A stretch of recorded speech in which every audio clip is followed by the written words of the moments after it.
After you get an epidural, you can't stand up, so your bladder has to be drained somehow. You will have to get something placed into your urethra, the tube that you pee out of. You might get a Foley catheter, which is something that stays in you to continuously drain your bladder. This will stay in you until you're making really good progress when pushing, or if you've had multiple babies, they might just take it out before you even start pushing, especially if you have a history of pushing very fast. Or you might get something called an in and out catheter. So they just stick this tube in your urethra, empty your bladder, and pull it out, and they might do that every couple hours. It depends on several factors, maybe hospital policy, nurse preference, patient preference, where you're at in your labor progress. Most of the time it doesn't hurt when it's placed after a patient gets an epidural and they're nice and numb, but that's not always the case. After a decent amount of time is passed, and if it's still hurt while it's placed, you can always tell your nurse and ask her if you can just have an INO catheter done. Here is a Foley catheter kit. This is done sterilely. This is placed in between your legs,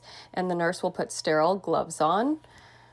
All this stuff will already be open. This is a cleaning solution. This is lubrication. The nurse will use one hand to spread your labia to find the opening of your urethra while one hand stays sterile. This hand is making sure everything stays in place while this hand will clean the area. Boop, you throw that away. And this should already have lubrication out. And then we lube this up and then we stick it into your urethra. We are going to pretend that this is placed into your urethra already. So once we know it's in a good spot, we'll see urine return into this tube, and then we'll push down on here and a ball will blow up to keep this in place in your bladder. And this is removed from here. Once it's placed, we no longer have to be sterile anymore.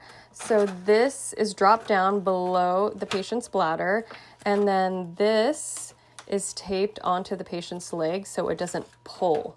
And to take it out, we just place the syringe back onto here, and then we'll pull and then get rid of it. If they took the Foley catheter out way too soon because they anticipated you pushing much faster than you are, they can always use another INO catheter. It's often called a red robin. So it's a red tube that they can stick in there, drain your bladder, because we don't want your bladder full.